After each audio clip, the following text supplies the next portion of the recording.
Page 4, Refuge in Bodhicitta. I go for refuge until I'm enlightened to the Buddha, the Dhamma, the Sangha, by my accumulations or practice of giving and so forth. May I become a Buddha to benefit all sentient beings. I go for refuge until I'm enlightened to the Buddha, the Dhamma, the Sangha, by my accumulations or practice of giving and so forth. May I become a Buddha to benefit all sentient beings. I go for refuge until I'm enlightened to the Buddha, the Dhamma, the Sangha, by my accumulations or practice of giving and so forth. May I become a Buddha to benefit all sentient beings. Om ye dharma hetu prabhavam hetum tesham dathagato yavatat tesham chayo nirodha evam vati mahashramanaye svaha. Om ye dharma hetu prabhavam hetum tesham dathagato yavatat tesham chayo nirodha evam vati mahashramanaye svaha. Om ye dharma hetu prabhavam hetum tesham dathagato yavatat tesham chayo nirodha evam vati mahashramanaye svaha. All phenomena arise from causes. The causes are taught by the Tathagata.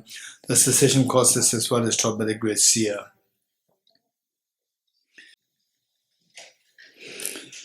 Okay, we are on 17, I think. 16 done. 17 done, not done. Not done. Okay, 17. The opponent, opponent meaning who believe in objective existence, who believe in intrinsic existence. If phenomena do not exist inherently, how can you use terms to refer to their own characteristics or their characteristics in relation to other phenomena or non-functional phenomena? For example, let's say that if you don't believe in objective existence, nothing from the object, then how can you say that this flower is nice, this flower is not nice? Or say the bodhisattvas are kind, and the selfish people, they are not so kind.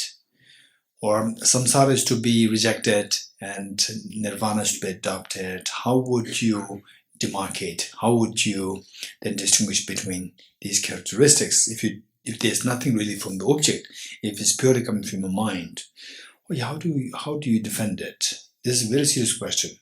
If there's nothing from the object to say that this is good, this is not bad, this is nirvana, this is samsara, or let's say that we always go for, let's say, your food should have the proper balance. It should be a balanced diet. With, I say, your food does not have, it's not a balanced diet. How do you distinguish that if there's no objective reality? This is a big question. Okay. So with this, this is a very serious question, and some of you may feel that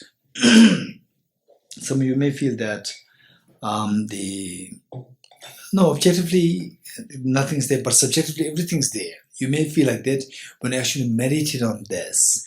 This is a challenge that one is bound to face with. So always remember the two questions we come up with before we started emptiness. What are the two questions? Do things exist? Everything exists, number one. Number two, do things exist objectively the way they to the mind? Answer is no. So let's not forget these two things. Yes, things exist. Good things, bad things. Do good things, happiness will follow. Do non-religious things, miseries follow. And then this is a reality.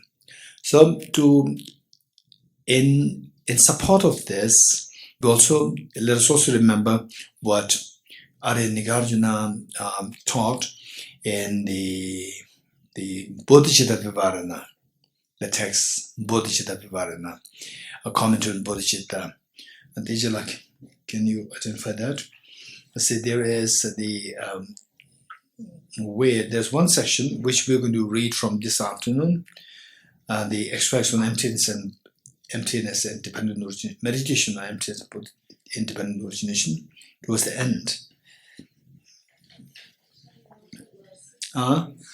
Yes, on the Acharya or in Nagarjuna's, which says those who see emptiness and also conform to the law of karma.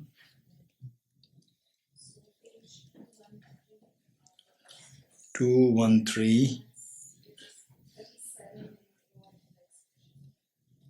2, 1, 3.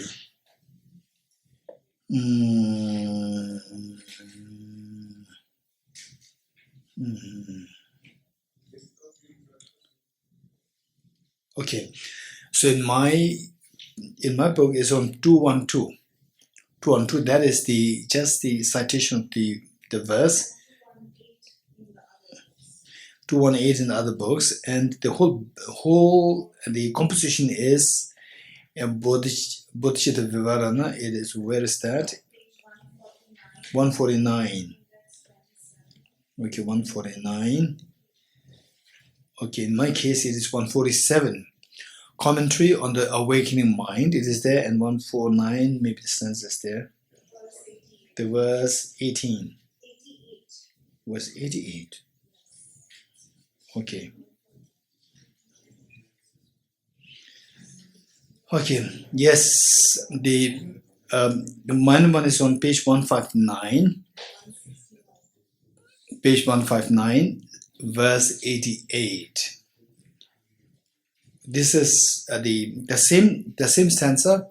This is the original source where we took out 159. Book, page number 159. And stanza 88. Then the where we extracted this,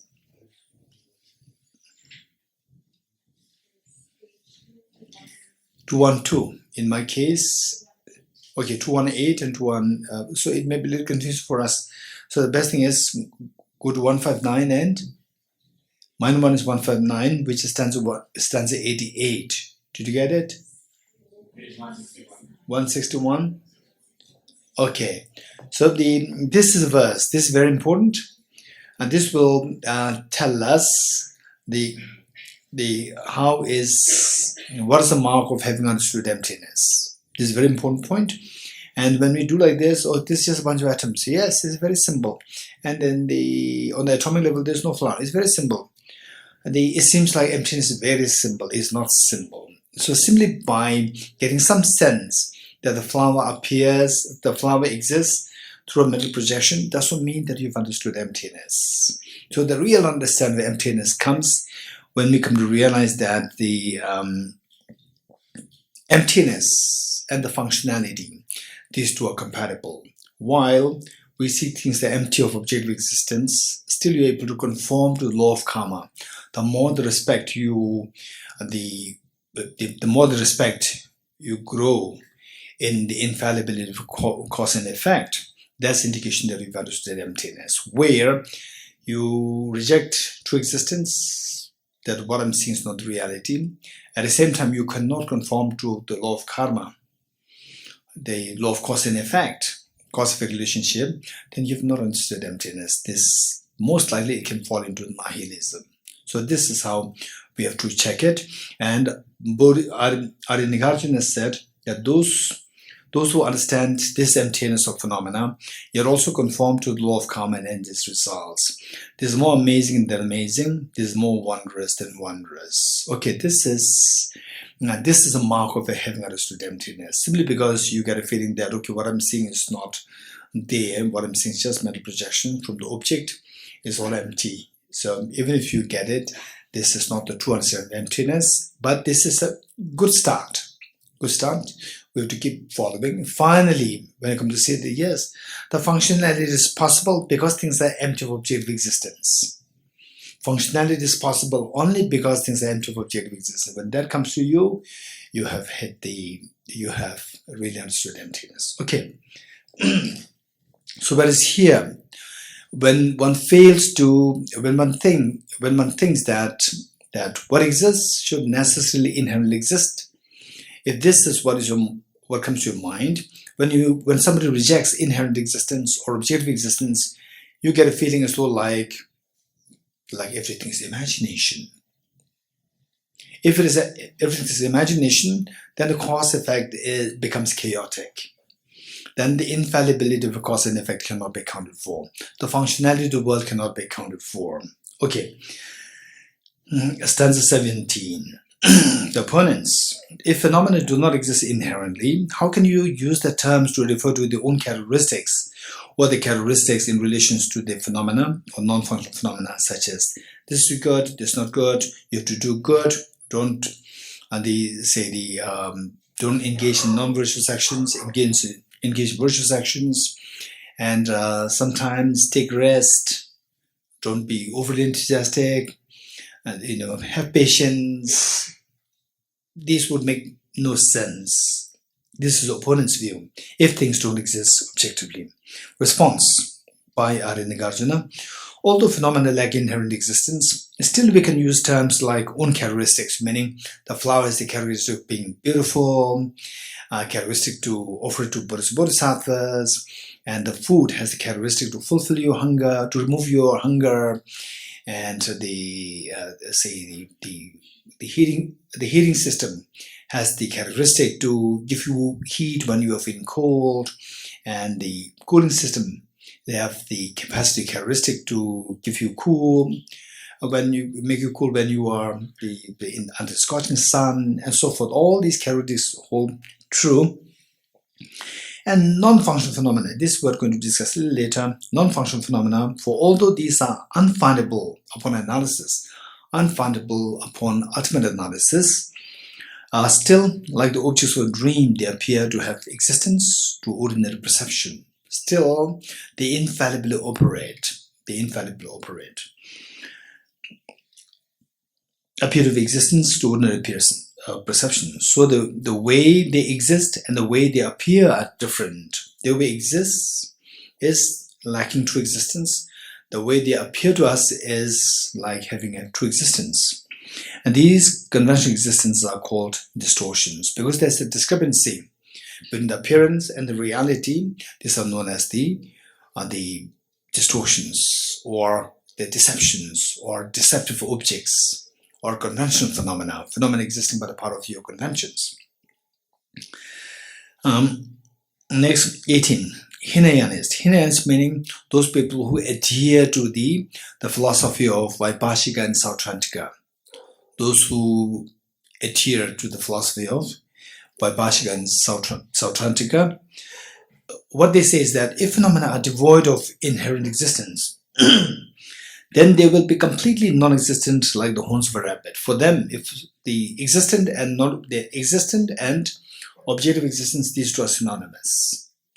For the people who advocate objective existence and objective existence are synonymous. If something exists, it should exist objectively. If the object does not exist objectively, it should not be existent altogether. Hinayanist. If phenomena are, by the way, Hinayanist, this word Hinayanist, so say in the olden times, that is what is referred to as the Hinayana and Mahayana. This is what is known as discourages people from using this label, for the reason that Hinayana has a connotation of something lower, small, lower, and His Holiness is totally does not really approve of this. He's not really happy with this. So instead, we can say the fundamental wisdom, the fundamental vehicle, and the Mahayana. Fundamental vehicle means the vehicle which is like the foundation of all the teachings of the Buddha. Fundamental vehicle and the Mahayana teachings. And precisely if you ask me, where are the fundamental vehicles? Then as the Omananda said, the Theravada. Today what we say is Theravada. Actually, the fundamental vehicle is not only with the Theravada, it's also with the Chinese, but also with the Tibetans. And the fundamental vehicle which the Chinese follow at the time the Buddha, not at the time Buddha having passed into Mahaparinirvana, which means passing away. The Buddhist teaching, for example, like Christianity, the Catholicism and Protestant, and Islam into Sunni, Shia, and the Hinduism, like Vaishnavites, and Shaivites, and the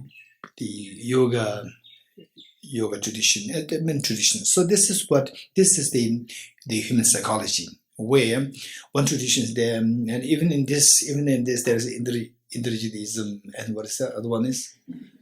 There's the other one. Anirbanism is there. Even there's, so this is how all these traditions, right? So this is the nature. It doesn't matter.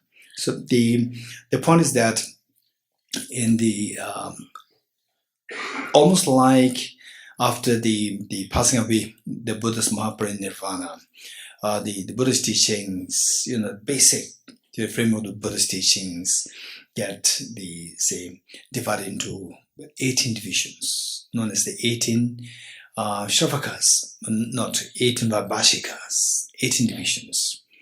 And 18 divisions, how it split into 18 divisions, is not suddenly. It's on the basis of the great teachers, 18 different great teachers, 18 great teachers in time, not in one time, 18 great teachers, 18 teachers in different times. So and the practices, the trainings, they're all just the same. See, the language in which they recite the sutras, some in Pali, some in Sanskrit, some in the Abhabramsha, and some in Prakrit, different their languages, so different depending on the the little minor differences, then different traditions can be. And of course, the teachers, the original masters, they are really great students of the Buddha. And then the students, and then the next generation, second generation, the great teachers evolve. Of course, naturally, even in Tibet, let's say that in the 8th century, the Guru Padmasambhava from India came, and then from India, Bodhisattva Rakshita came, and the Nyingma tradition came into being. Then in the 11th century, from the great Indian master Saint Brivapa, and then the Jesuits Sajin Kuan Yingpo, all these Sakya traditions came into being. Sajin Kuan Yingpo was a Tibetan master. Then later on, Sakya Pandita, the incredibly great literary giant of Tibet, came into being, Sakya Pandita. Then around the same time, like 11th century, the great teacher, the great master, like Tilupa, and then following that, the great master, the Naropa. Then from Tibet, the great master, Marpa, who came to visited India several times, Nepal several times. And then his student, Milarepa, the very famous yogi. And then his student, Gambupa. From there, then the eight divisions and the 4 divisions of the Kagyu tradition came into existence. All Tibet in time, different time. Then around the same time, 11th century, from India, Adishatipangari Sri Gyana and his student, Tumde Gyavechune, and the Tumde Gyavechune and what is that? The Tumde Gyavechune student, there's one, I forgot the name. And so from there, there's the old Kadamba tradition came into being. Then 14th century AD, Lama Tsongkhapa came into being, who retrieved Kadamba tradition, and they came to be known as the New Kadamba tradition. But today, be very careful, NKT, right? NKT means New Kadamba tradition. So actually, the real New Kadamba tradition evolved from 14th century AD. Now today, in the 20th century, there's another NKT. So don't mix up the two things. So this is to be something that we should be really careful about, that if you are trapped in this direction, and very difficult for you to come out. If you come out, it's going to be very painful, very controversial, and it can it simply what instills in you a sectarianism, a pretty deep rooted chronic sense of sectarianism will be implanted in you. That's not good. This is not Buddhism. So when the sectarianism is instilled into the individual, it's not a Buddhism. Buddhism to embrace everybody, not to divide, to embrace everybody. So we should be very careful. So be kind to yourself. Be wisely kind to yourself. Okay, this point. So with this in mind, so what I'm saying is that this division is what is bound to happen. And at the time of immediately after the Buddha's time, the 18 divisions of the tradition, the prevalent tradition of the Buddha, came to existence. And from these 18 today, so these 18 are known as the fundamental vehicles. From these 18, and they're all the same.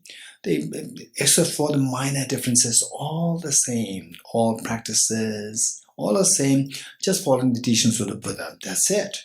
And yet, because the teachers are different, slight variations happen, right? Indrajit, what did you say? Which varies from which Anil Ban said? Minimal is inadequacy and maximal inadequacy. They, doubt a little bit. So the two traditions came into being. So likewise, the great teachers came in different times. For example, like the tradition that you find, which we got from the Kagyu, like from Kagyu actually, Shri Charasamvara teachings. Shri Gurusamaja teaching actually came from Kagyu tradition. Now in the Kagyu tradition, it's not so prevalent, but it's more the Shri Charasamvara teachings there. But in the Guru tradition, it all came from the Kagyu tradition. Then from Sakya, and all these can be rooted to Nalanda. So the source is the same, Nalanda, and you track further, you go back further, it is a Buddha. So there were 18 of them. All 18 of them are known as fundamental vehicles. And of the 18 fundamental vehicles, today, how many are left? Only 3 are left.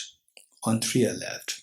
So one, which is in its bare form, the bare form is known as Theravada. This one is Theravada. One is what you find in the Chinese tradition, which is the Dharmagupta tradition. Dharmagupta tradition. Added to that is the Mahayana. So fundamental wisdom, which is Dharmagupta, added to that is the Mahayana. That makes the Chinese tradition. Now in the Tibetan tradition, what is a fundamental vehicle? That is the Mula-Sarvastivada tradition. Of the 18 Mula-Sarvastivada tradition, of this then the Mahayana is added and Vajrayana is added. Within Mahayana, there are two, Sudrayana and Vajrayana. These two are added on top of the Mula-Sarvastivada tradition of the foundational vehicle. So 3 are added in the Tibetan tradition. So otherwise, all these have the same foundational vehicle. Okay, so this is it. And so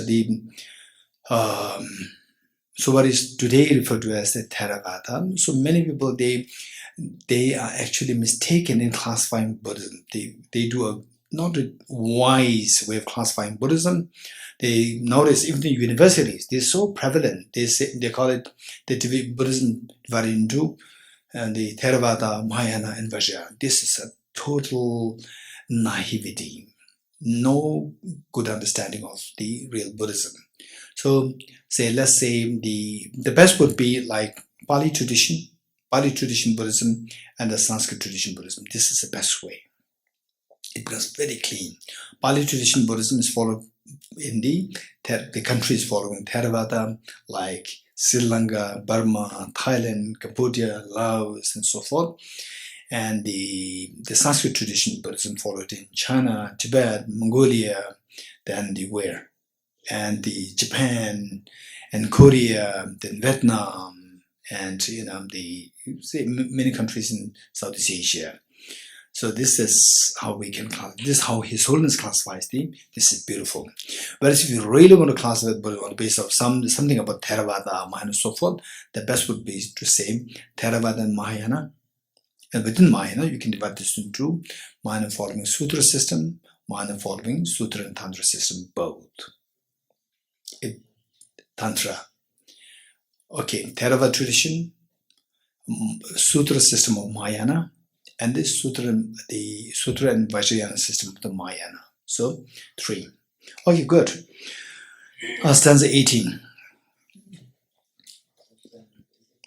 Hinayanist. Hinayanist meaning those people who follow Vaibhashika and Sautrantic school, these two.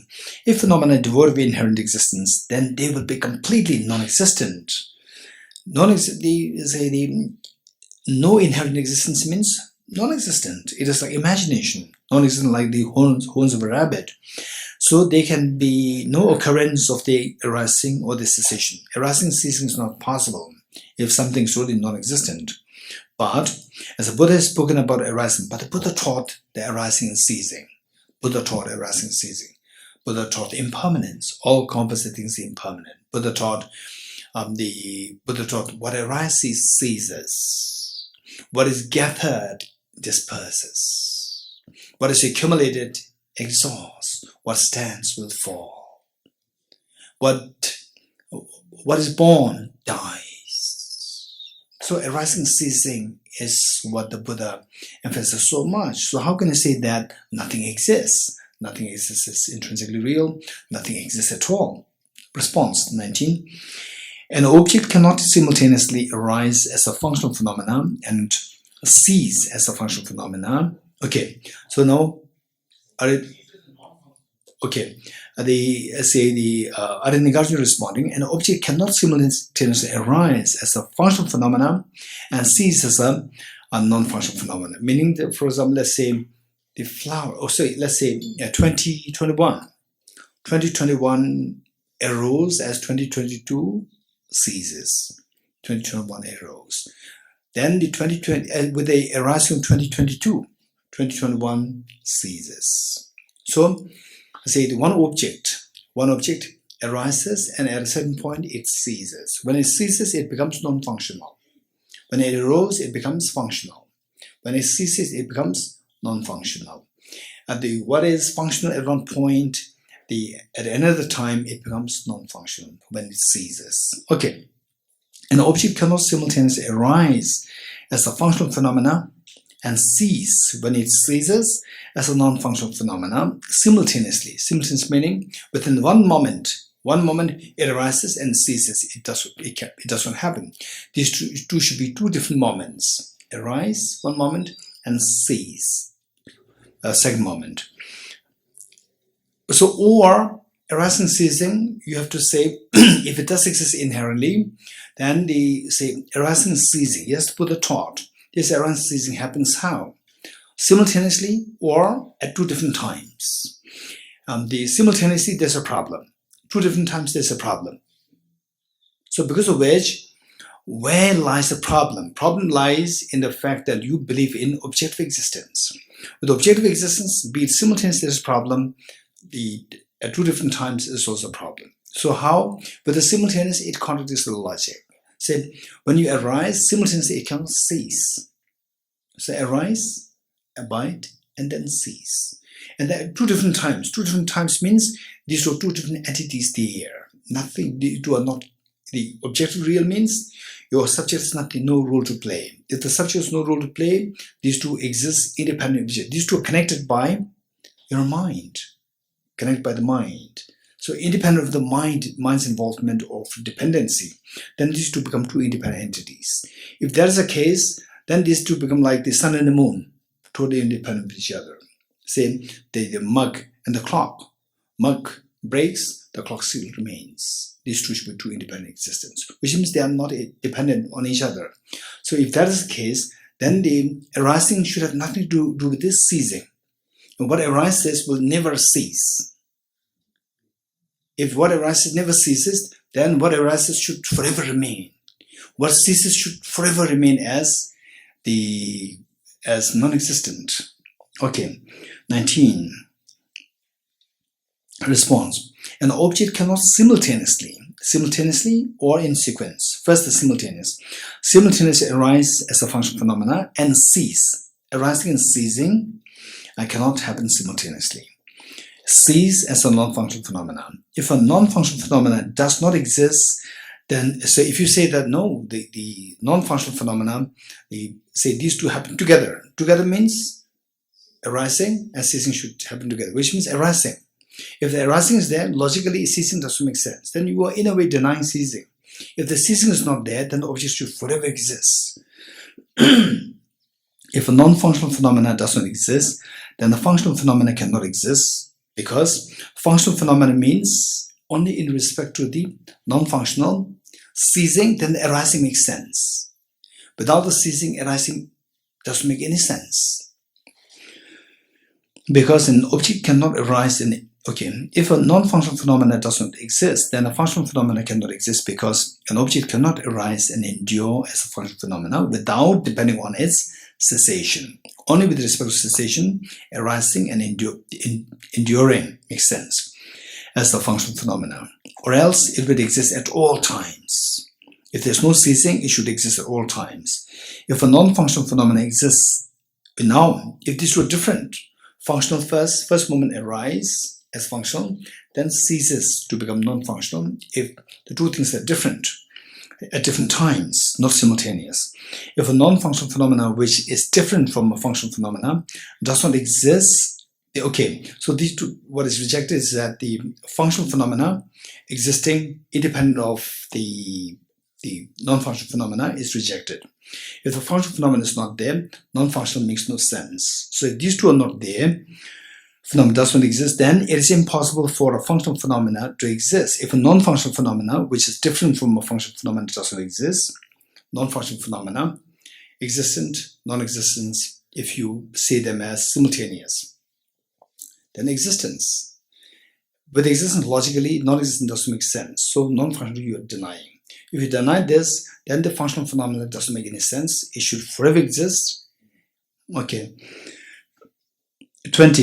If there is no arising and enduring. So with this, say the arising of a functional phenomenon. Arising connotes functional phenomena.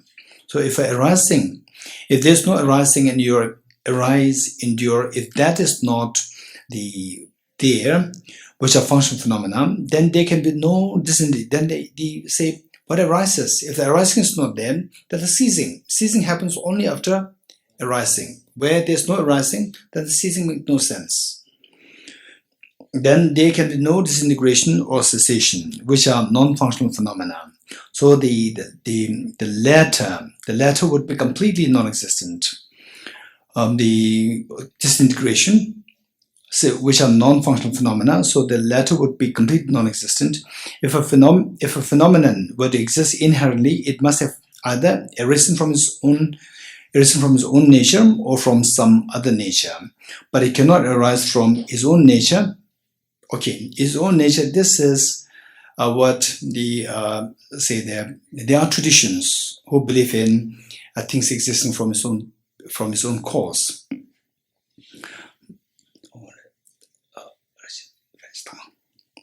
If a phenomenon would exist inherently, it must have arisen from its own nature or from some other nature.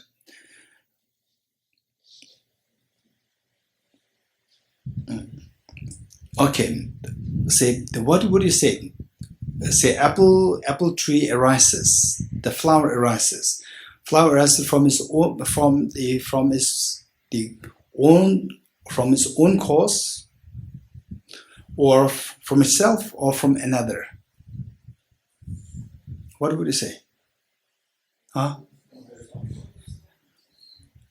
What I'm saying is that the flower comes into existence. It exists from itself or from something else. This is what it is here, chapter 1 of Nagarjuna's Muramad Karika. 113.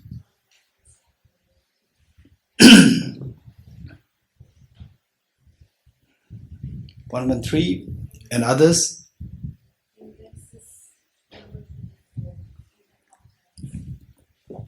And other books, the same. Did you all find this? The chapter 1, examination of the conditions. Did you all get it? If you got it, you're good. It says, somebody can read it for us.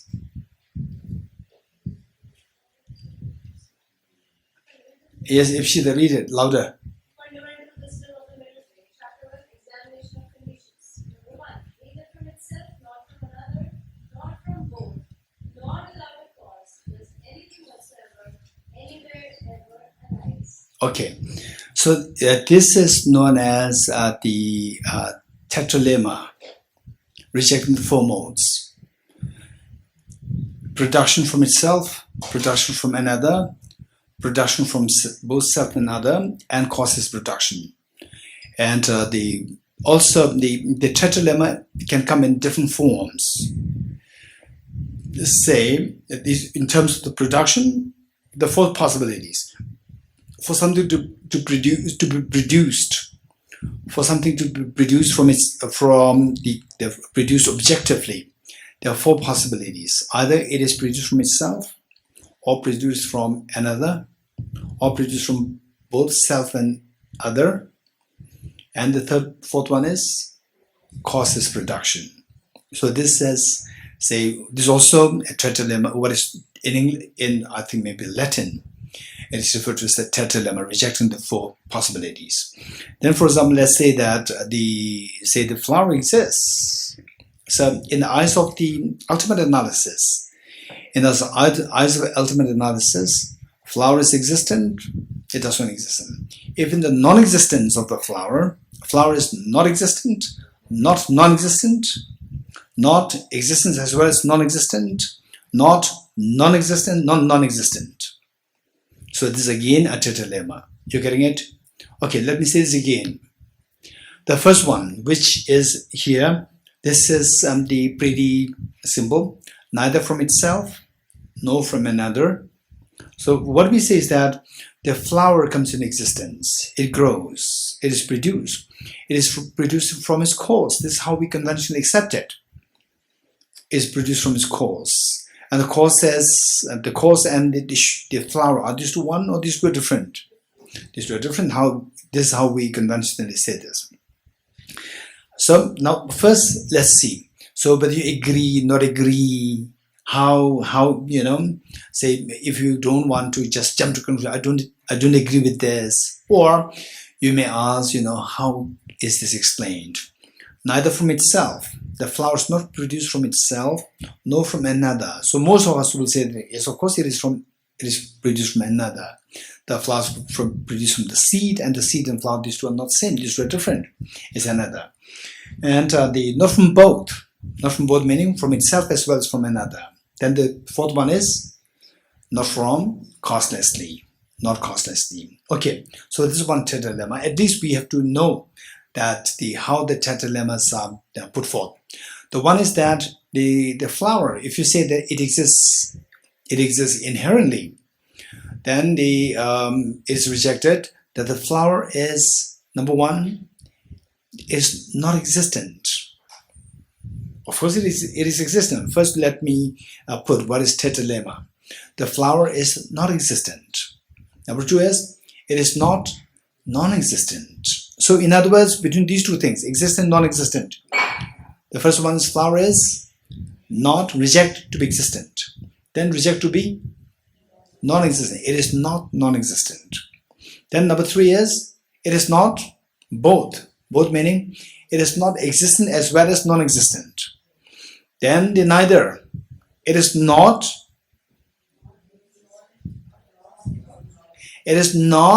non-existent, not non-existent. Okay, that is the tetralema. You're getting it? So our job is, once even in group discussions, what I would suggest is that first, just tell us, share with us how you put the tetralema, which is very popular.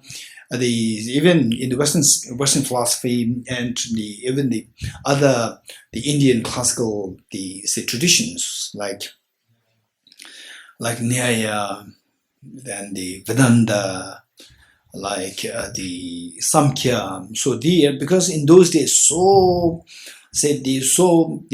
many incidents of debates were happening, and debates on different traditions. So they know each other's positions. They know Arya Nagarjuna's positions. Third Lama is very popular. So first we need to know how to put forth the third Lama. Once you know how to put forth the third Lama, then you discuss what do you mean by neither itself, no from another, no from both, no causelessly. Is there any production anywhere? And it is not existent, not non-existent. It is not existent as well as non-existent. It is neither not existent. It is not non-existent, not non-existent. Okay. So what do you mean by these? So this is what we need to discuss. And so the point is that, let's say that it is not existent, meaning that, for example, let's say in the eyes of the ultimate analysis, the flower, if it's subject to the flower to the ultimate analysis, what do you see? The flower disappears. The flower is non-existent. Now you may say that, okay, non-existence of the flower is there. If you subject non-existence of the flower to the ultimate analysis, even the non-existent flower also disappears. You're getting it? Even the emptiness disappears. You found the emptiness of the emptiness. Likewise, you say that it can be both. Both is so weird, right? Existence as well as non-existence. Again, even the conventional is not acceptable. How can that sustain the ultimate analysis? Then the neither. Likewise, in other words, you subject anything existent, it disappears. Non-existent disappears.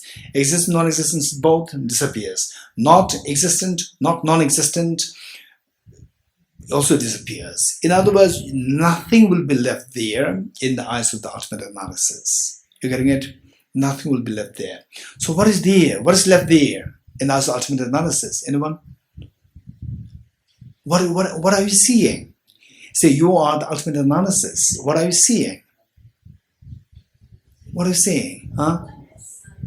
Emptiness. Even emptiness cannot sustain it. What are you seeing? Huh? Nothing. Nothing also dissolves. So this is known as indescribable reality. Indescribable reality. It doesn't mean that you cannot describe. Say, you describe the object as indescribable. It doesn't mean that I cannot describe the object. The object is describable as indescribable. You describe the object as indescribable. So what is the object there? If you say that, oh, nothing is there, then nothing is seen by the mind. Okay, so the nothing is seen and seeing nothing. These two are different. Nothing is seen and seeing nothing. This is different. You're getting it?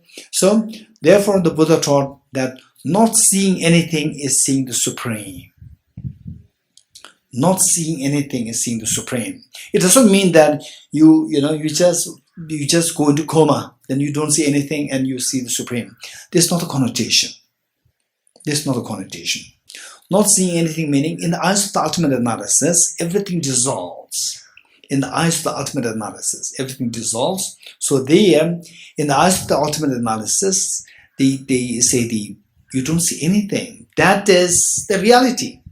That's the reality. That nothing exists objectively. That's the reality. This is what you are seeing. So, not seeing anything is seeing the Supreme. Avishi, you have a question? Yes, what is that?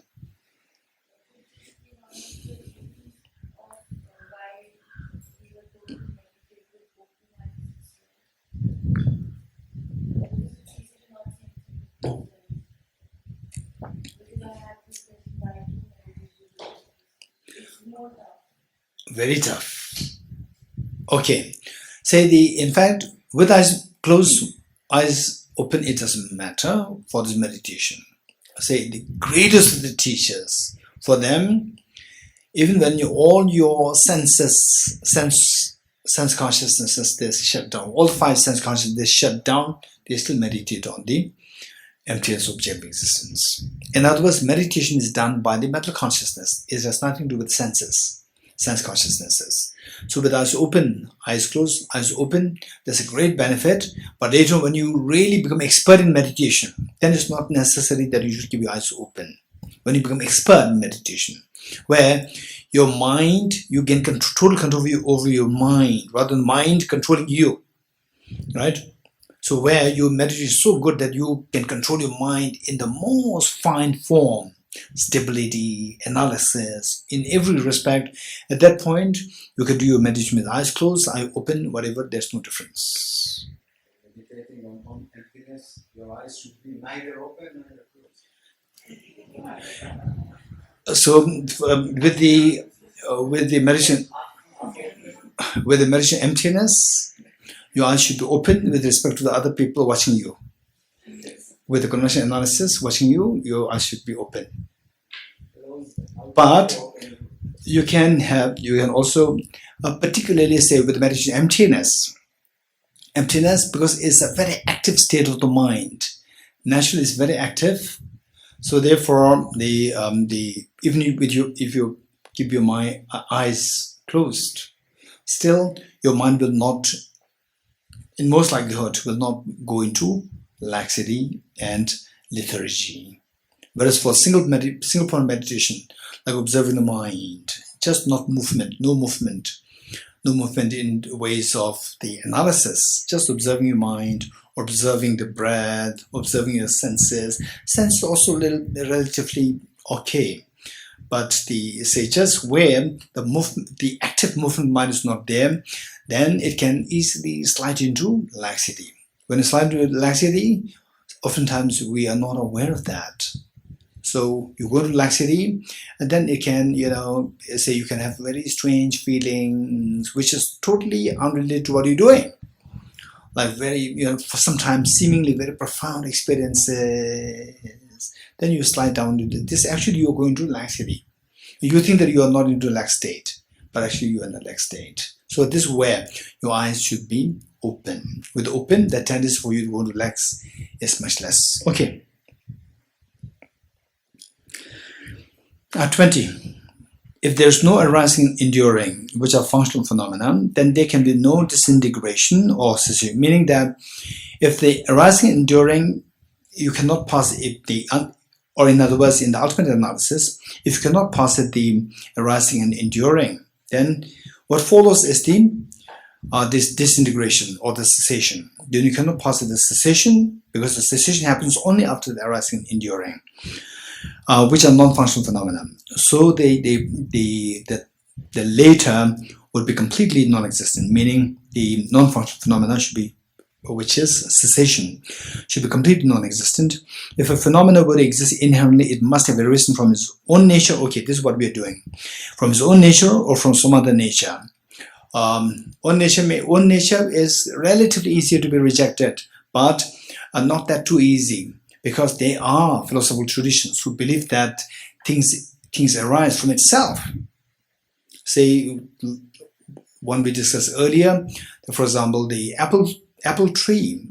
Apple tree, they're already there in the seed. What is there in the seed came out. So it is produced from itself. This is what some traditions accept. So therefore, it's not that easy to reject it. Okay, but what we will say is that there should be change. For production, there should be change. Change means something, if something already exists before, then it's not a change. It's static. Then it does not the conditions change. Without the change, production doesn't make sense. But if possible, we try to have a good understanding of what the opponents are believing in, that things exist from itself. For example, the example that we gave last time, that unless there's a person already in the house, how can the person come out of the house? To come out of the house, the person should be inside the house before. So likewise, say for example, the last time I told you about the genetics, the genes, how the genes work. For example, let's say I have a pimple here now.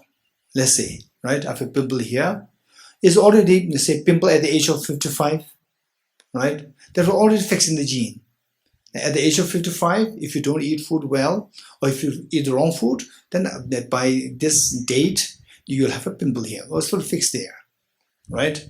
It's not that I have pimple everywhere in my face or everywhere in my hand. Not that. And then I have this scar here. This scar is 3 years ago scar from mosquito bite. And this again, scar is not everywhere, but say the gene is already fixed here. If, say, by this time of the year, after 53 years or 52 years of your birth, if mosquito bites, if you don't take care of this, then after a while, a scar will be there. It's all determined there in the genes. Okay, what is that? Is that production from the self? Is that production of self? Answer is no. The potential is there. Potential doesn't mean that it is there. It was there. Okay. If the phenomena were the stanza 20, line 4, if a phenomena were to exist inherently, it must have arisen from its own nature or from some other nature. These are only two possibilities. But it cannot arise from its own nature. Why? Because to arise means change. Change means earlier moment and the next moment should be different. If they are same, it's not a change. Okay. Because the phenomena cannot have a then the next part is phenomena cannot have a different nature than its cause if these two are not different.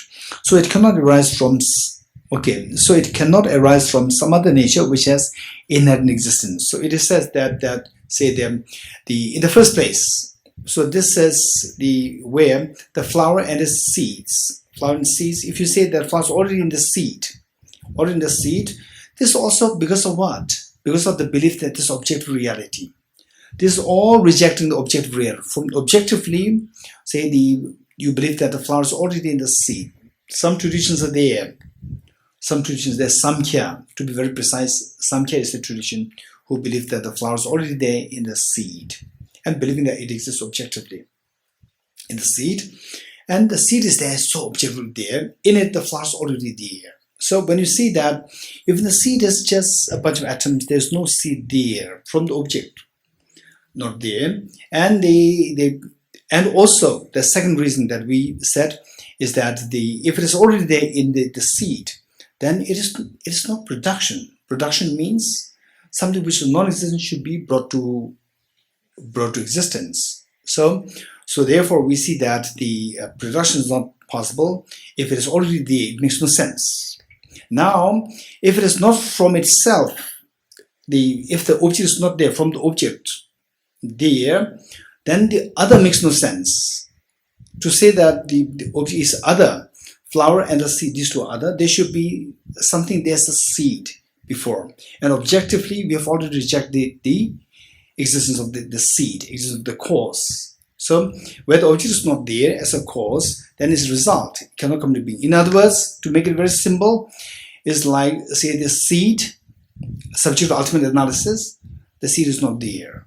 Then, in the ultimate analysis, when the seed is not there, there's something which is different from the seed as a flower is also not there.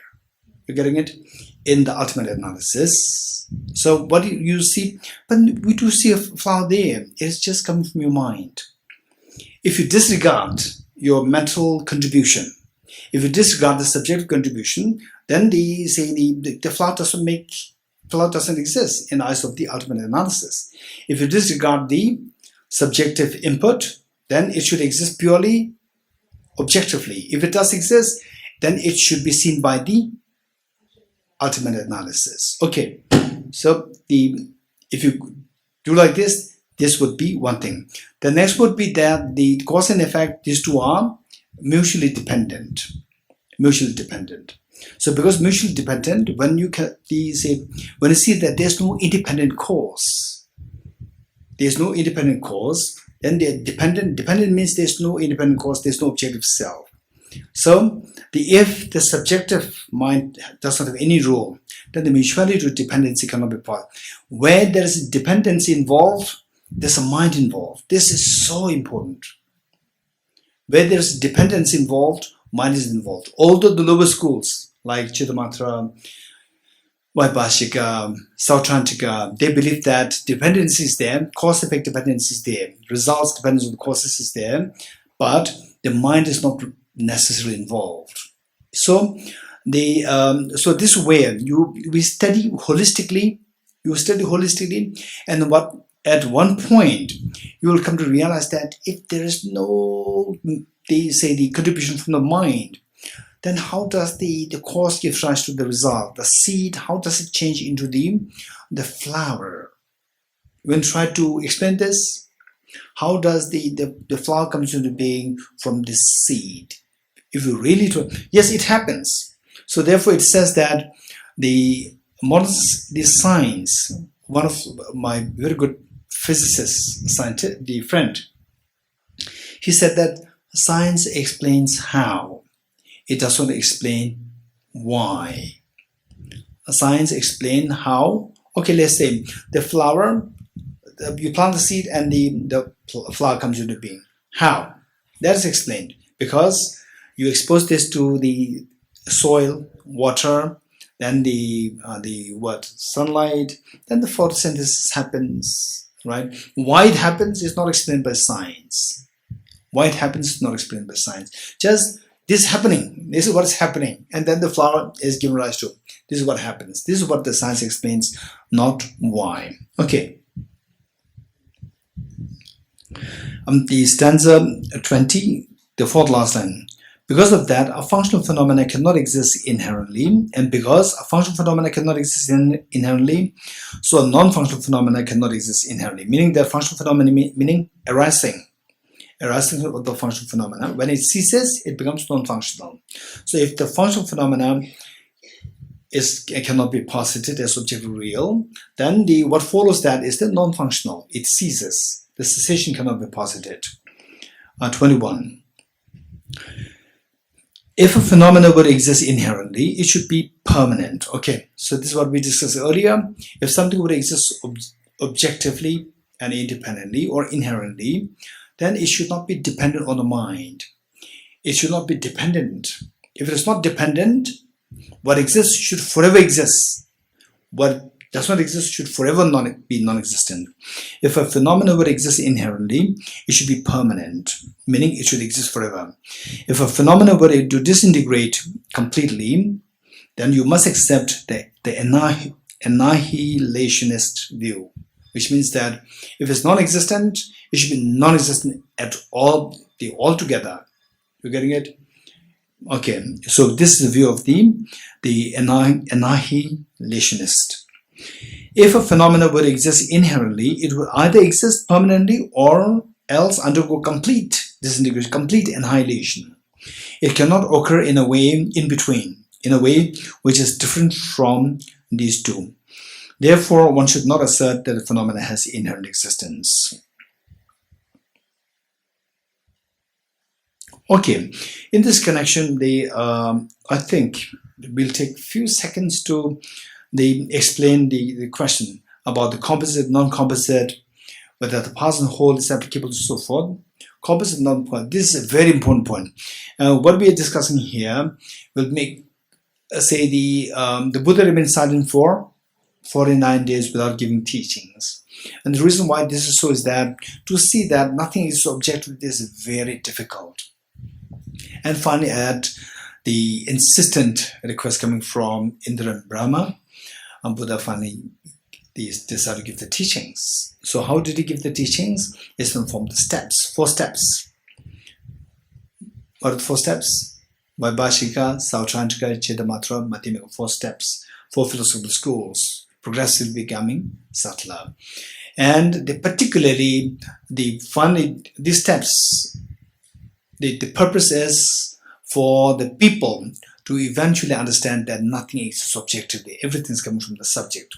Whereas if you look at our thinking 24/7, our mind is with a belief that things exist objectively 24/7. This misconception that we have. So now this has to be revolutionized. This has to be proven to be wrong. So for that matter, which is so difficult, we have been going through this in a form of a chronic, like the habituation from all these past lifetimes till now. Now to undo this is very difficult. Even the habit that we built in this life is so difficult to be undone. So what about the habit that we built from so innumerable lifetimes? But the somehow we have to put effort. So for putting effort, these 4 steps were taught by the Buddha. And the first step, which is Vaibhashika, which is very close to our thinking, our ordinary people's thinking. There's the first step, should be next to the ground. Ground means our ordinary people's thinking. That's Vaibhashika.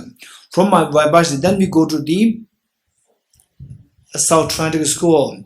South Atlantic School, for the first time, it introduces, more formally, it introduces the concept of subjectivity. The first understanding of subjectivity is formally introduced. Of course, the subjectivity is there in Vaibhashika, but the formal, proper introduction of this began from South Atlantic School. So this is where the composite, non-composite phenomena is explained in great detail. So what is composite, non-composite? Okay, let us see. This is very important. And if you don't understand this, then the emptiness is far away.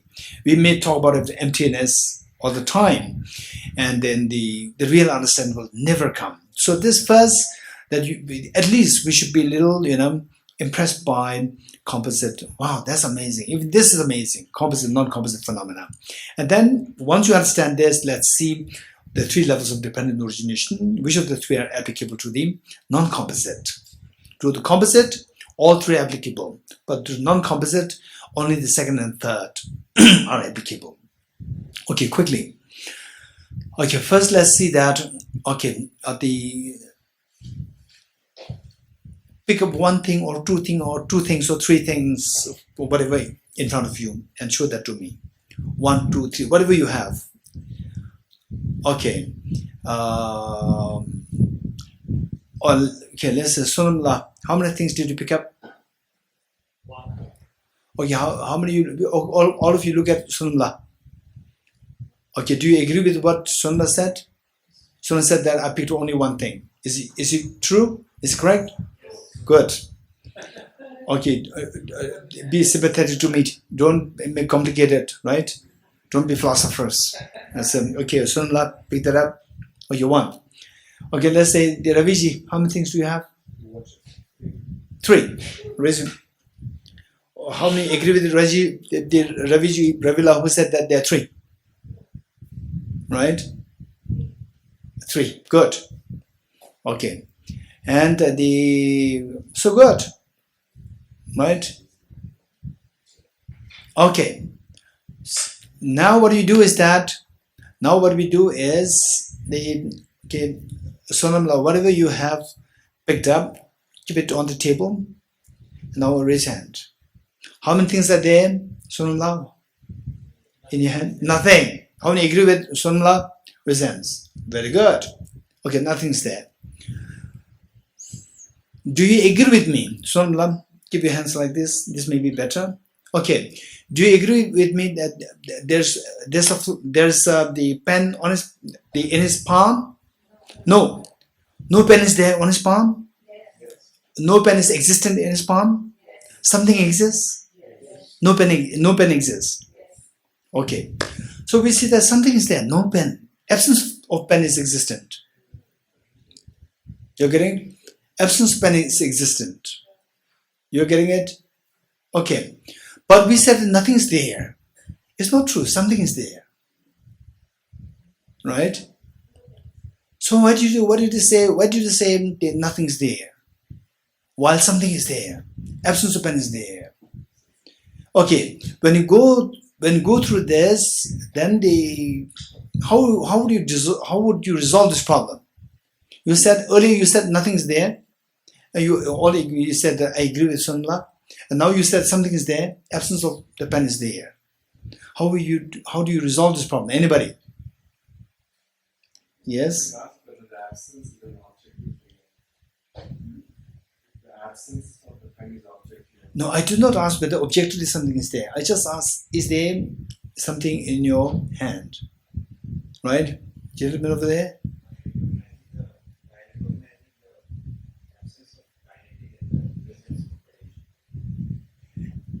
Absence of pen. By recognizing the absence of pen and the potential. Okay. So why do you say nothing's there in his hand? Why do you say nothing's there in your hand? In his hand?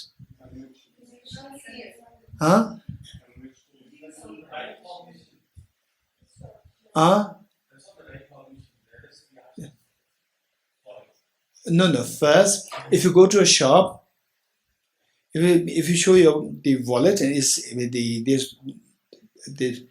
then okay, take something from this. Like you buy the milk, take something from this, and the shopkeeper said, "There's nothing there in your wallet, right? No, there's something there. There's something in the absence of money is there, right?"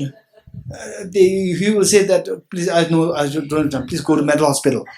Right? I have no time to discuss with you. I'm busy with my work.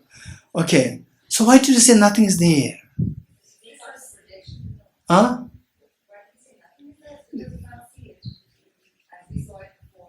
Okay, then what about your music? You cannot see the music, right? You can hear it. So give an example. If he will give another answer, I know. What's the answer? That it's our distortion, which is kind of generalizing the absence of pen as something. Okay. So is there something or not in my hand now? Yes. Something is there. Are you sure? It is not distortion? So you said it's distortion? Something, nothing. Talking about the Absence. Considering absence of pen as nothing is a mental distortion. Okay, so nothing is there or something is there? Tell me. Is there? Not nothing is there. Okay. Huh? You got it? Okay, I'm glad. Otherwise, I would be in more problem by this girl. Maybe our mind is not trained enough to see the absences. Like, we are not habitual of seeing the absences. Okay. So therefore, at the end, nothing is there is wrong. Is this what you say? Huh? Nothing is there is wrong. So shopkeeper saying that your wallet is empty. It doesn't anything is wrong. It's not wrong. It's valid. So the point is, I don't want to take so much of time. The point is that when we say nothing is there, it means there's no substance there. Because nothing is there in the context of the ordinary world. Nothing is there means there's no substance there. For ordinary world, something has a connotation of some substance. You getting it? There's no substance there. So substance, but then there's absence of the pen. Absence of pen does not have a substance. You cannot pick up, say that this is absence of pen. No, you cannot pick up something like this. But a pen you can pick up. This is pen. There's a substance you have to pick up. Whereas absence of pen, you cannot pick up. This absence of pen, you cannot pick up absence of. There's no substance there. You getting it? So what is a substance is a composite phenomena. What does not have a substance is a non-composite phenomena.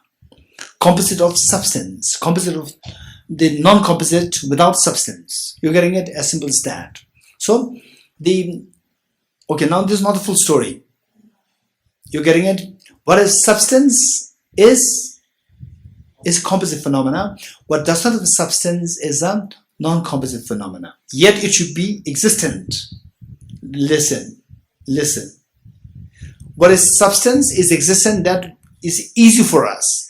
What is without substance to be referred to as non-composite, it should be existent. You're getting it? So existence means true. Absence of pen, is it true or not? It's true. It is existent. Absence of pen is there. It is existent. And yet it does not have a substance. What is existent without substance is known as non-composite. You are getting existent with substance is known as composite. Composition of particles. Composition of mental segments, temporal segments. Composition of material segments. Composition of temporal segments. You're getting it? This is known as the composite phenomena. What exists without substances, without temporal segments, or what do you mean by temporal segments? Temporal segment means segments in time. Segments in time. Huh? Wonderful. Very good. Intelligent. Give me an example. Give me an example of temporal segments. Set mind, your mind. I'm happy. I'm not happy. Your mind does not have material substance. It's not made of atoms, electrons, protons, neutrons. But it does exist. It's so empirical. So this mind exists in time. So the adjective pertaining to time is known as temporal. Time. Segments in time is known as temporal segments. You're getting it? So the mind exists in time. This morning I was very happy. Today I'm not too happy. So after with lunch I'll be again happy. Right? So then happy, unhappy, neutral, and so forth is constantly changing.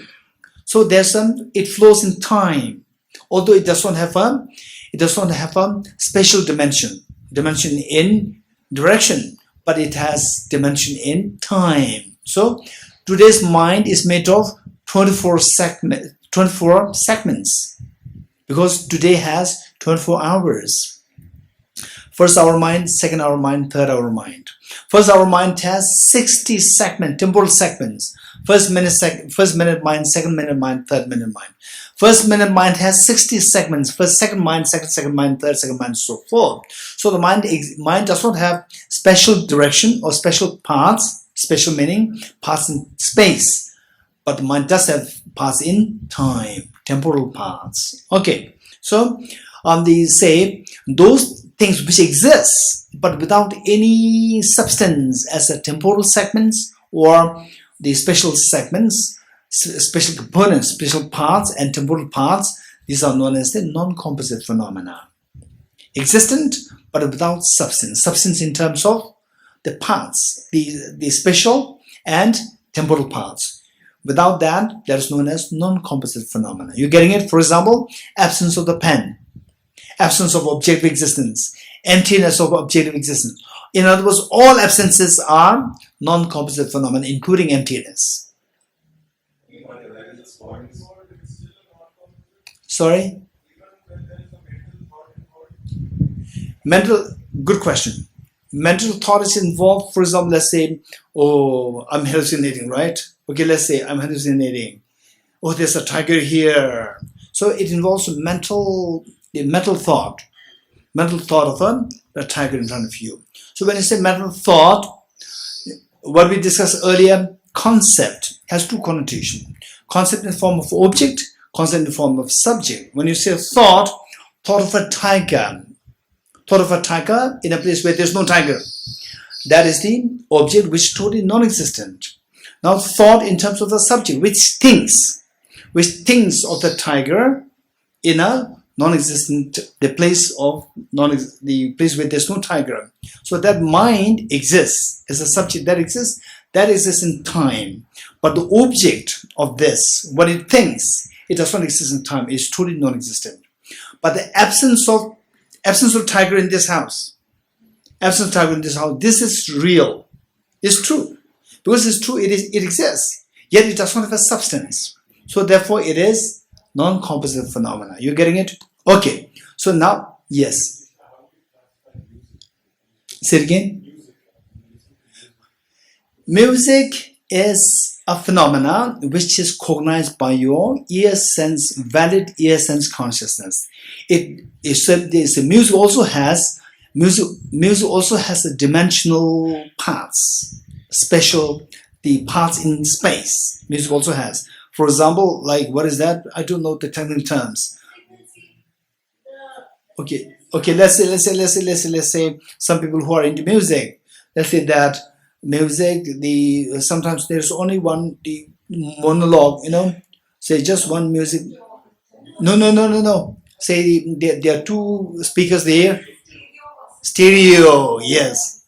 Stereo and mono. Stereo means one music coming from here, one music, right? It's from the same thing, but one drum from here and the piano from here, right? It's the same tape recorder, same the recording machine, but it is a stereo, which means there are two things happening. You're getting it? Okay, what did I say this? Okay, so it has space. It exists in two different spaces. You're getting it? So it exists in space. It has spatial dimension. But the mind does not have spatial dimension. It is only temporal segments. Right now, the example is a non-composite phenomenon. So, right now, there is no silation. The absence of silence is like a non-composite thing and exists for now. So, should I also say that all the non-composite phenomena are also impermanent? Okay, this is a good question. Thank you. Okay, this is again we are touching very important points. Within a short span of time, we are learning a lot. Let's say that something which exists can have substance, may not have a substance. What is substance is known as composite phenomena. What doesn't have substance is known as non-composite phenomena. What is substance is also synonymous with impermanent phenomena. What does not have substance is synonymous with permanent phenomena. You're getting it? So all non-composite phenomena, they are permanent. Permanent phenomena and non-composite phenomena, these two are synonymous. Impermanent phenomena and composite phenomena, these two are synonymous. That's a good point. Thank you. Absence of tiger was in the room or the tiger was in the room? Tiger was in the room. Then? Okay. They say, let's say that they during the break time, say this is what I'm paraphrasing, and correct me if I'm wrong. Say during break time, this hall was empty. Before the break time, there was the people here. Ajiji was here. Then Ajiji was absent. No, it was present. Then left for tea break, was absent, and then comes back now. So the absence disappears. Absence of absence came into being. Absence of Ajiji came into being. Ajiji is also there. Absence of Ajiji is also there. So Ajiji is impermanent. And absence of Ajiji is just impermanent not. That is permanent. That's non-composite. All absences are the non-composite. And the what? Absence of Ajiji, right? In this hall, and the Ajiji, are these two not synonymous? These two synonymous. But synonymous doesn't mean that one is permanent, other should be also permanent. No. This is very beautiful part of the logic, study of logic. So where Ajiji is impermanent, absence of Ajiji is permanent. Non-composite. Yes. Huh? Then you go and absence, you just add more. Add more, yeah. So when you say absence of Ajiji or absence of pen, for that to exist, I need to exist or you need to exist. Yeah. So that is a composite phenomenon, but there is something special in your, because of your body. Okay, let's say absence of Ajiji, let's say, okay, this is where one is so important is how I'm introducing these concepts step by step. You're getting it? Otherwise, it is like, say suddenly quantum physics taught, and suddenly you say, okay, what is quantum physics? Okay, so what is said is that, okay, I give the example starting from this. This is so important. Think about this, right? So many thoughts can come later, but always go back to the root, how this concept came into being. Say, first we have the pen, right? What is there? There's pen. How many things are there? There's one thing there. Okay, now I remove this one thing. What is there? There's nothing there. You're getting it? This is how we started. There's nothing there. Then we said, oh, the pen is there? No. Absence of pen is there? Yes. Then you are putting a little bit of say the what dilemma there. What to say? Something is there, not there. So what we decided is that when you said that there's nothing there, it means there's no substance there. So whatever is there should be without substance. So absence of pen should be without substance. You getting it? So what is without substance is known as non-composite. Composite means something composition of substance. Something which is composed of substance. Since there's no substance to compose, so whatever exists without substance is known as non-composite. This is how we began. You're getting it?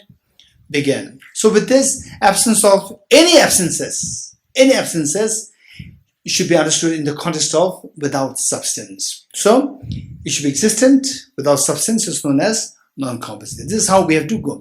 This we must understand it. If you don't understand this, then the rest will be in air. So when you say the absence of pen is non-composite, that is just for the sake of understanding. And it's not just it's a real. Oh no, it's not ultimate. It's not ultimate.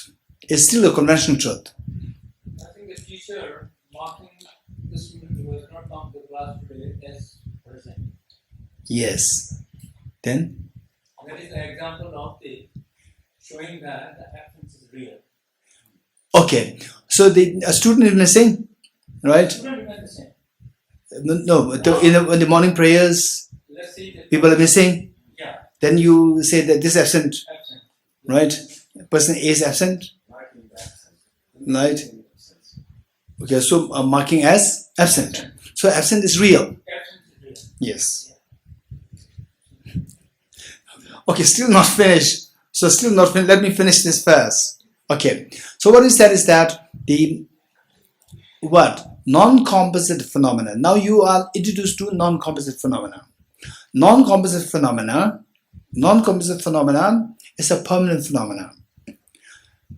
Why permanent phenomena? This is again a question. Non-composite phenomena, why permanent? But what's the opposite of permanent? Impermanent. Impermanent means changing. Impermanent means something which changes. So in order for something to undergo change, there should be a substance to undergo change. You're getting it?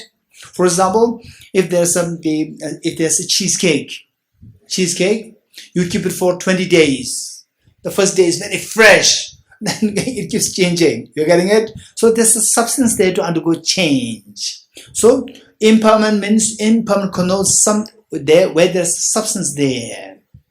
Without the substance, there's nothing to change. Although it exists, without the substance, there's nothing to change. What is not changing is not impermanent. What exists and not impermanent should be permanent. You're getting it? Okay. So now with this, how the non-composite phenomena, which of the three levels of dependent origination is applicable to the non-composite phenomena? So what we said is that the dependent origin, which are applicable to non-composite? To composite phenomena, all three are applicable. To non-composite phenomena, what are applicable? Second and third. So the Zalina's question is, the third one is fine. Everything's mentally imputed. Even non-composite phenomena, they're also mentally imputed. They come into existence by dependence on mere mental destiny. That's fine. But what about whole and parts? So for non-composite, how can you speak about the parts? This is a very good question. So first I will just show you a text, the source, and later on, if you want to learn more, let me know.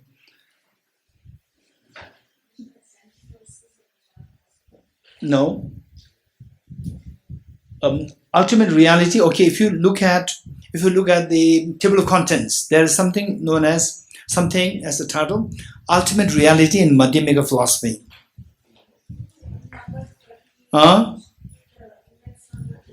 Page number 221 or 215? 221?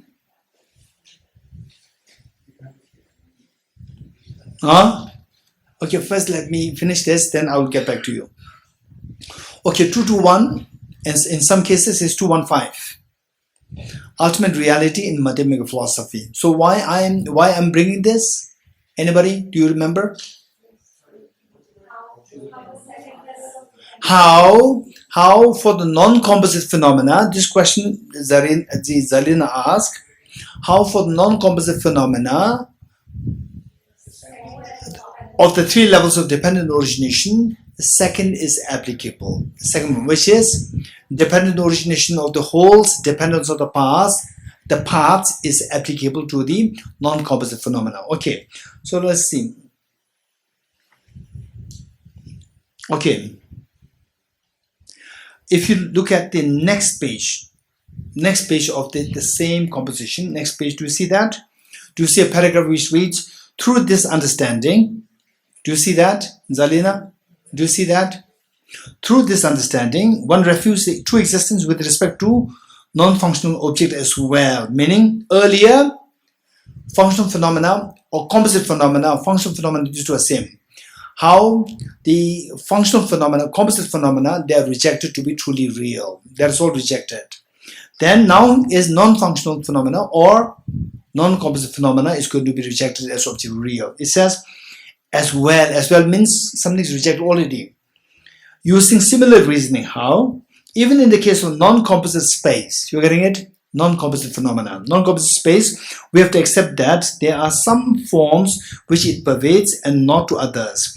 Within that, some pervade the east and the others pervade other direction. In the same light, the ultimate reality also has many pervading parts.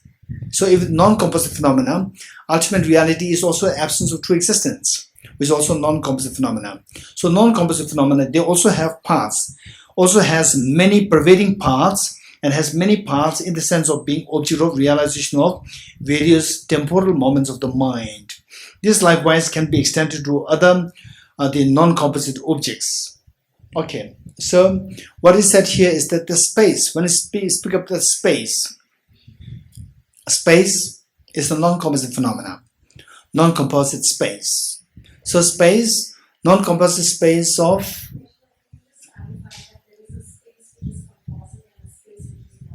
very good, thank you. So we talk about the, let's say what is non-composite phenomena? All absences are non-composite phenomena. And then say the absence of, what is space? Space is absence of obstruction. Space is absence of obstruction. Say, I can freely put my hand there. If somebody is sitting next to me, it punches the person. So whereas I freely stretch my arms, because I know that there is something there which does not obstruct my hand. So absence of obstruction. Absence of obstruction is known as a space. And space, there are two. When we speak of the space, there are two. Generally, people will say, what is example of non-composite phenomena? Most people say the space. But actually space, there are two kinds. The space, visual space that we can see between you and me. Visual space between you and me, which your eyes could see. What your eyes could see, what your valid eyes could see is the composite space. It's not non-composite space. It's a composite space. What is non-composite space is this composite space having the quality of the absence of obstruction. You're getting it? Okay, we are dealing with many technical things, but particularly those people who already know these concepts. We're going to, during the group discussion, I would highly request you to be kind, and when they ask these questions, don't just be impatient. Explain one by one, because this is exactly what each one of us, including myself, day one we were exposed to philosophy. This is how we began. We should be compassionate with others. Okay, so the space, there are two. The first one is the composite space. One is composite space, other one is non-composite space. What's a composite space? The space which we can see between you and I, empty space, which your eye consciousness can see. That is a composite space, right? What is non-composite space? This space has many qualities. This composite space has many qualities. One of which is that it is absent of obstruction. That quality of the absence of obstruction is known as non-composite space. It's just a quality of it's just one of the attributes. Non-composite space is one of the attributes of the composite space.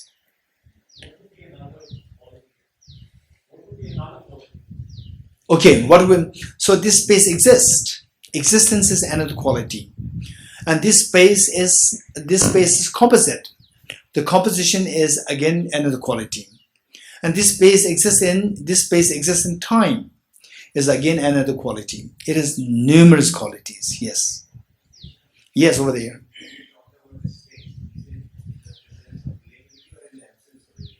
Say it again. When you are talking about a space, Yes. space exists. Yes. Is it in the presence of relativity or in the absence of relativity? Okay. the relativity, as in Albert Einstein's the philosophy or the concept.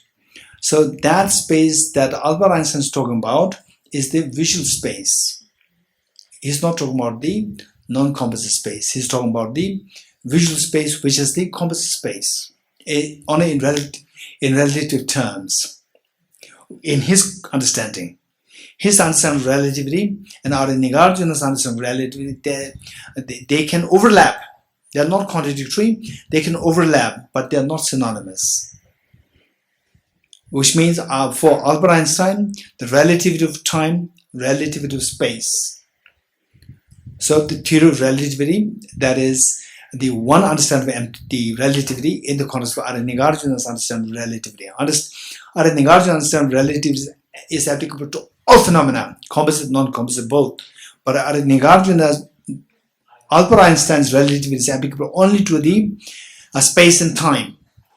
Space and time, which he refers to as the composite space. And the whereas he does not even touch the non-composite phenomena. For Einstein, existence is composite existence. So the argument, the non-composite, the being non-composite, in the reference of how we are using the word just argument, not the executive, now, would be indivisible, right? Okay. Let us put it like this. They say the ultimate. Ultimate, you mean the ultimate truth? That is ultimate truth. So you understand ultimate. So therefore, the composite, non-composite, both are not ultimate. Both are conventional. Both are not the ultimate. Not the ultimate. So, in fact, ultimate truth and ultimate, these two are synonymous. If you dislike the word ultimate truth, I'll skip it. I'll say emptiness of the flower is the ultimate. That's it. I'll stop there. Not yet finished. I've not yet answered. People, they have to be kind to me. Don't say you have not answered. Don't say, hey, others, shut up. Let him speak. Right? So this little girl is not making me speak. Right? She thinks that she's on the beach, right, with the feet there. Okay. So let's say that the composite phenomena, non-composite phenomena. Let's say that non-composite phenomena of this mug. Non-composite phenomena of this mug. Non-composite phenomena. Okay, I say I have a broad picture of non-composite phenomena. You're getting it? A broad picture of non-composite phenomena. So this broad picture of non-composite phenomena, which non-composite phenomena? Non-composite phenomena of this whole room. Non-composite phenomena of the main teaching hall in Dharamsala. So there are different parts. You're getting it? Although non-composite phenomenon does not have a special direction. Non-composite means it does not have what? Special direction or temporal the segments. It doesn't have anything. But we can associate. For example, let's say this flower has many parts, many atoms to east, west, north, south, and so forth. Has many parts. But the non-composite phenomena, non-composite space,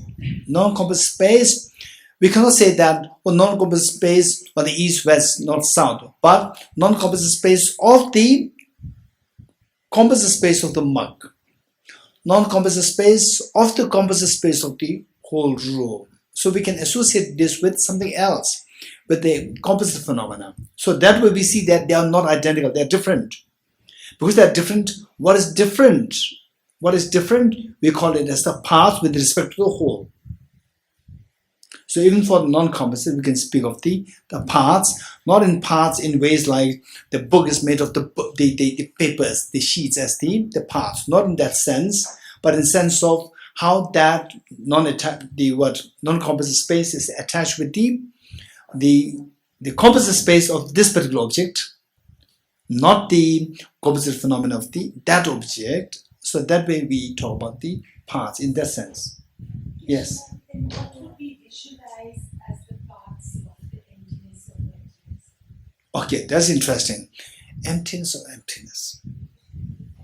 Okay, anyone who can help me? What would be the parts of the emptiness of emptiness? Huh? Anyone? Okay, it's lunchtime. Let me make very quick. Emptiness, emptiness. Emptiness of what? Right? Emptiness of what? Emptiness of the flower. And emptiness of the emptiness of the lunch. And emptiness of the ticket that I'm buying to return, to go back home. Right? So emptiness of this, that, and so forth. We see that there are, again, we see that there are different parts there in that sense. In general, and what overarches all these components? Emptiness of flower, emptiness of lunch, emptiness of ticket that I'm buying for my return, and so forth. What overarches these is emptiness, that's it. So that is the overarching whole, and then the components, emptiness of the individual things are the parts. Yeah. Good. Say it again. Yeah, you don't have to believe in pen. No, don't believe in pen. Don't believe in lunch. You don't believe in anything. You are getting it? In fact, don't believe in anybody. Right? Make sure that you are happy and your miseries dissolve. But not believing in anything. If your fearlessness increases, your happiness grows. Don't believe in anything. But believing something, your happiness increases. Believe in something. You don't believe in anything. Right? Okay. Teata om gate paragate parasamgate bodhisvatyata om gate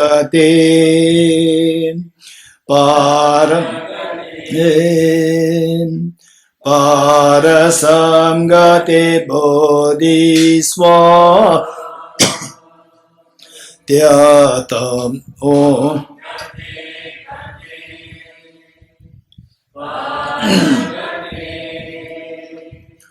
parasamgate bodhisvaha